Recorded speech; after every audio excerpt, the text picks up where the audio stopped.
je chante aujourd'hui, c'est que la joie du Seigneur a débordé. Si moi je chante, C'est parce que je l'ai accepté. Je lui ai dit, je veux t'aimer, Jésus. Je veux t'aimer. Et comme j'ai dit, je veux t'aimer, alors il a mis dans mon cœur un amour débordant. Donc ce qui fait que quelle que soit la situation dans laquelle je me trouve, je suis reconnaissant. Que ce soit dans les moments difficiles, que ce soit dans les moments de joie, je suis reconnaissant envers ce Dieu-là. Je n'attends pas d'être heureux pour être reconnaissant à Dieu. Je n'attends pas d'avoir une assiette pleine de viande, de poissons et de riz pour dire « Ah, je suis reconnaissant ». Non. Qu'il n'y ait point dans la sauce aucun poisson, qu'il n'y ait point de riz, qu'il n'y ait point de couvert. J'ai dit, je suis reconnaissant à ce Dieu-là. On me dit, mais attends, mais est-ce que tu es normal? La sauce, il n'y a pas de poisson. Il n'y a plus de riz. Et puis tu dis que Dieu est bon. C'est tout ce qui sort de ta bouche. Oui. Dieu est bon. Amen. Parce que ce soir, on ne mangera pas. On dit, non, mais il est malade. Il a besoin de soins. Mais le cœur est rempli de l'amour de Dieu. Amen. La faim ne peut pas me distraire. Le fait que je n'ai pas à manger ne peut pas m'empêcher d'aimer Dieu. Ça veut dire que Dieu a pris la place, la plus grande place dans mon cœur.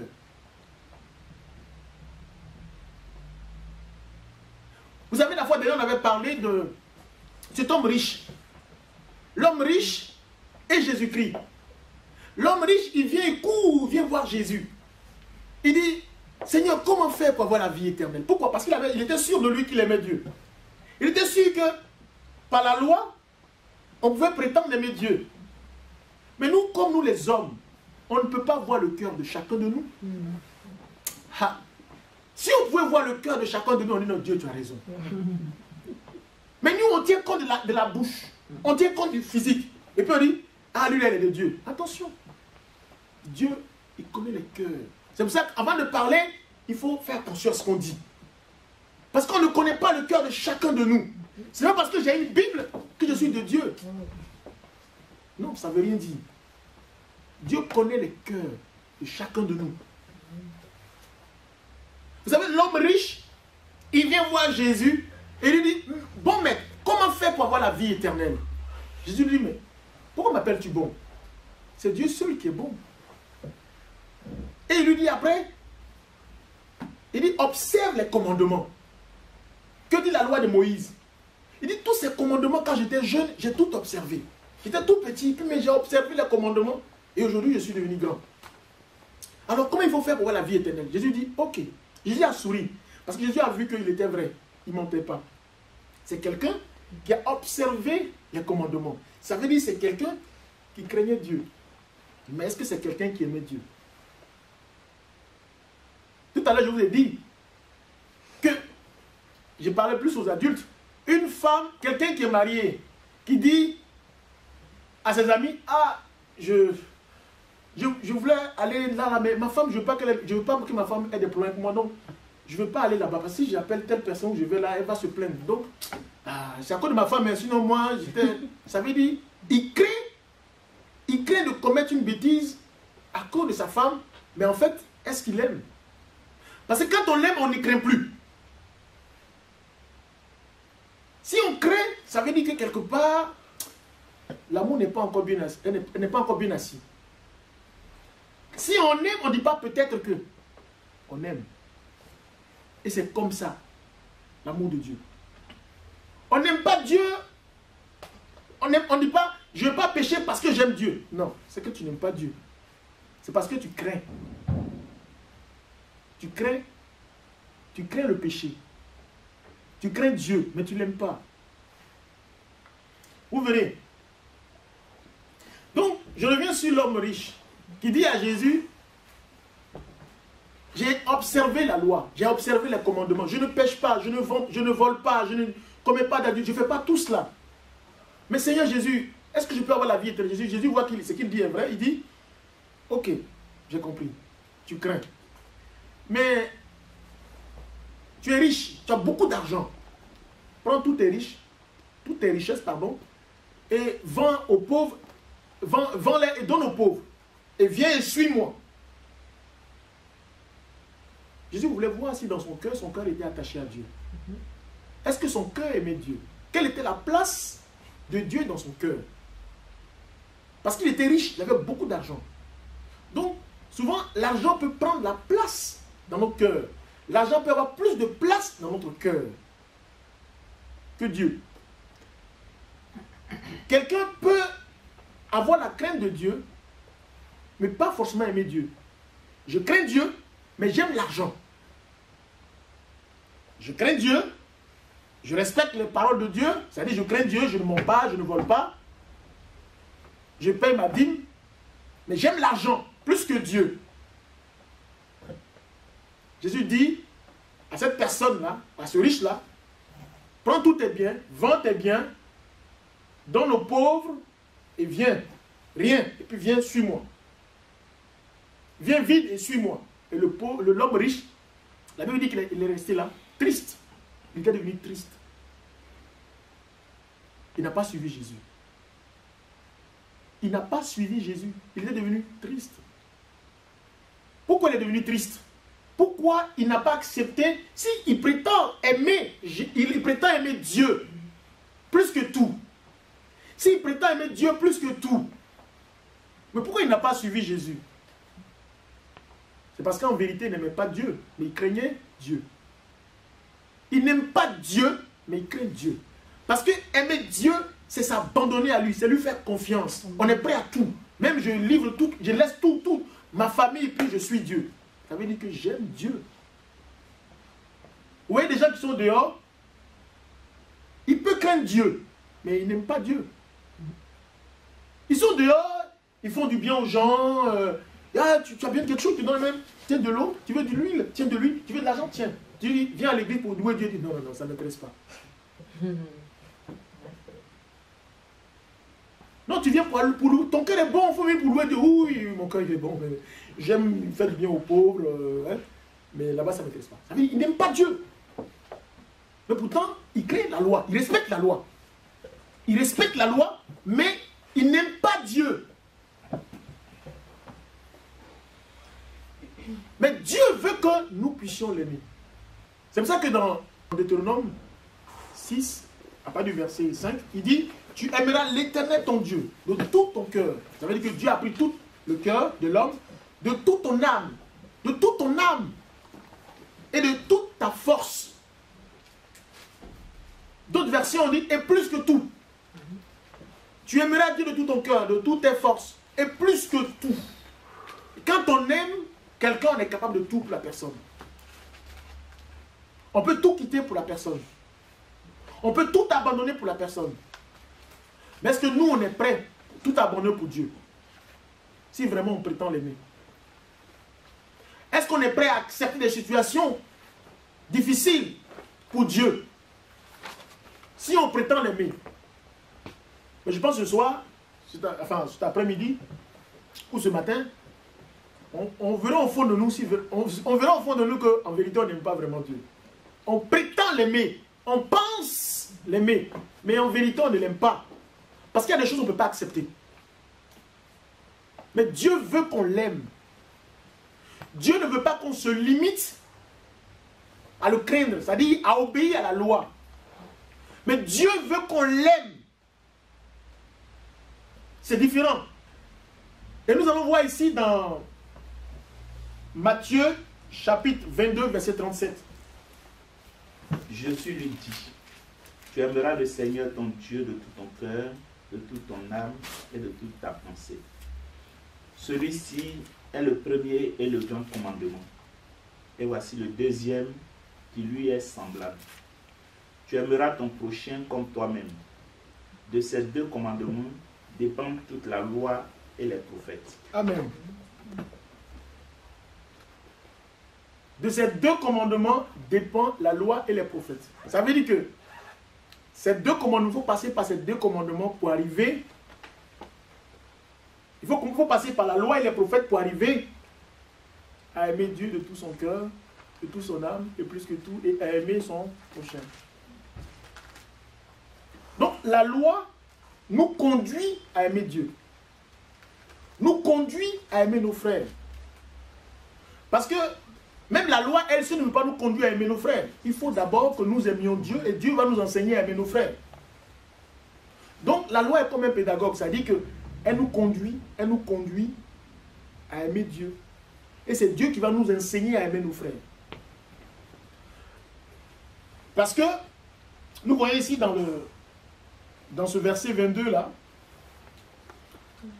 c'est au 37, hein, il dit, Jésus lui dit, tu aimeras le Seigneur ton Dieu de tout ton cœur, de toute ton âme et de toute ta pensée. Pourquoi? Vous savez, tout à l'heure je disais quoi dans le livre de Deutéronome 6, 4, que dit la loi? Le premier commandement c'était quoi? Tu aimeras Dieu de tout ton cœur, de toutes tes forces, plus que tout. N'est-ce pas? Et je disais que le premier commandement est plus fort que tous les autres commandements. Est fort. Parce que Dieu n'a pas dit, premier commandement, tu ne mentiras pas. Ou tu ne voleras pas. Il dit non. Le premier commandement pour Dieu, c'est d'abord, tu aimeras Dieu de tout ton cœur, de toute ton âme, de toutes tes forces, et plus que tout. Ça, c'est le premier commandement. Et Jésus, on lui pose la question. L'homme lui pose la question, en apprenant que Jésus avait réduit au silence les Sadduciens, les pharisiens se réunissent, l'un d'entre eux, un enseignant de la loi, voulut lui tendre un piège. Donc, celui qui vient voir Jésus, c'est un pharisien, un enseignant de la loi, quelqu'un qui connaît la loi. Et il sait que le premier commandement, c'est que tu aimeras Dieu de tout ton cœur, de toute ton âme et plus que tout. Donc, il veut piéger Jésus-Christ. Il lui dit, Maître, quel est le plus grand de tous les commandements? Quel est le plus grand de tous les commandements? Je vous ai dit tout à l'heure que le plus grand commandement, le plus pertinent, c'est le premier. Quand Dieu dit première chose, ça veut dire que le premier là, c'est important. Jésus lui répond quoi? Il dit, tu aimeras le Seigneur, ton Dieu, de tout ton cœur, de toute ton âme et de toute ta pensée. Tu aimeras Dieu de toute ton âme, de toutes tes forces, de toute ta pensée. C'est là le commandement le plus grand. Si tu arrives à là, c'est fini, tu as gagné, tu as la victoire. Celui qui arrive à aimer Dieu de toute son âme, de toutes ses forces, et plus que tout, celui-là, il a tout gagné.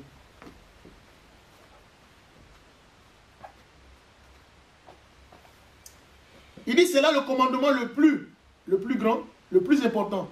Et il y en a un second commandement qui est semblable. Tu aimeras ton prochain comme toi-même. Et tout ce qu'enseigne la loi et les prophètes est contenu dans ces deux commandements. Donc, aimer son prochain comme soi-même. C'est le deuxième commandement.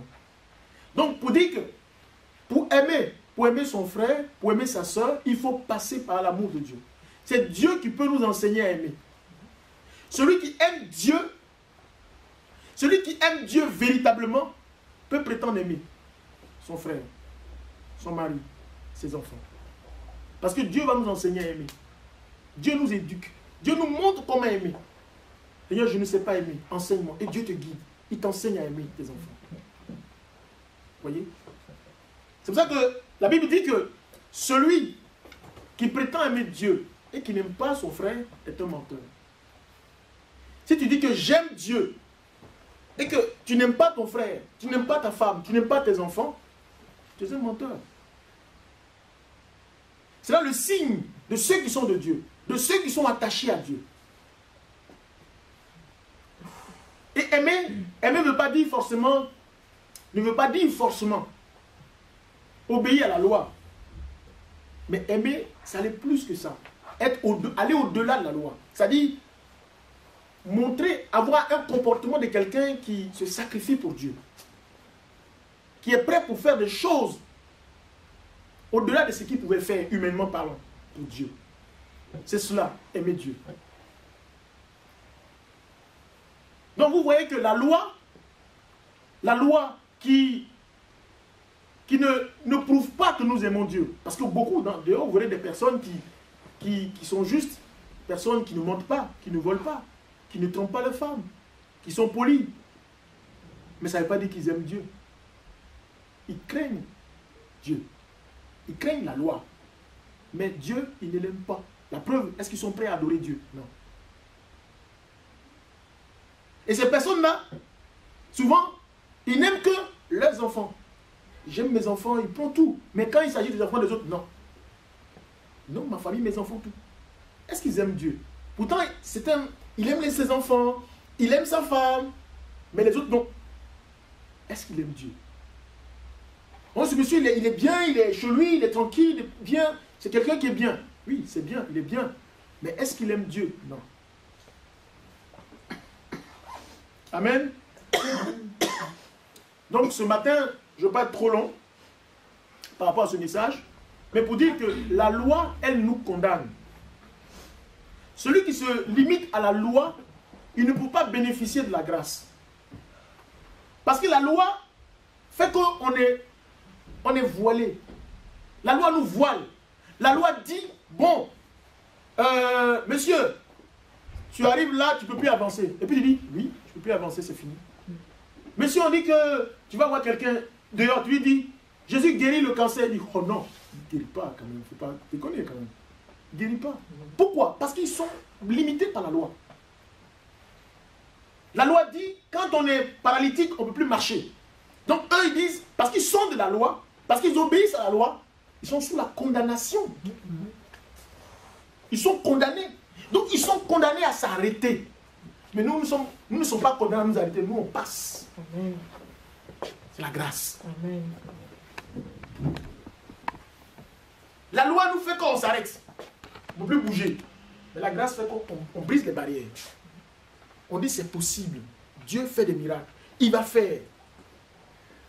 Donc, ceux qui sont sous la loi, ils sont déjà condamnés. C'est pour ça que quelqu'un qui est dans le monde, il te dira que on ne peut pas guérir du sida, on ne peut pas guérir de la lèpre, on ne peut pas guérir de la cécité. Oh la vie, monsieur, tel calcul montre que le monde va prendre fin en 2000 parce qu'il y aura la crise. Et puis, on te dit non, comme il y a la crise, je ne veux pas avoir de travail. Et puis toi, tu crois en ça. Tu crois à des calculs qui disent que cette année, il n'y a pas de travail.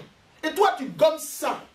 Parce que tu es dans la loi. Et finalement, tu es condamné. Parce que tu obéis à la loi. Parce que tu es quelqu'un qui est soumis à la loi. La loi nous condamne. La loi nous limite.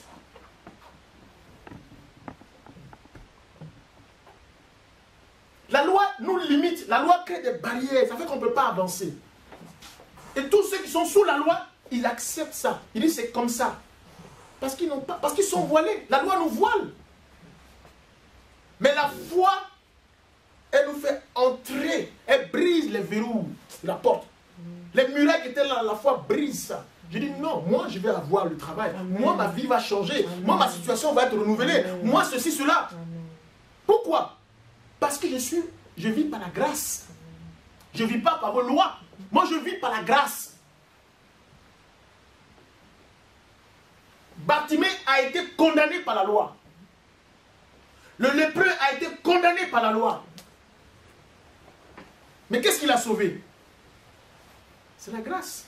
La foi en Dieu, en Jésus-Christ qui sauve. C'est tout. Nous sommes sauvés par la grâce. Donc, on ne peut pas faire des calculs par rapport au monde. Parce que si nous suivons les calculs du monde, nous, on ne va jamais avancer. Nous, on sera toujours malheureux. Nous, on sera toujours triste. Nous, on n'aura plus la joie. Mais nous vivons par la grâce. Nous marchons par la foi.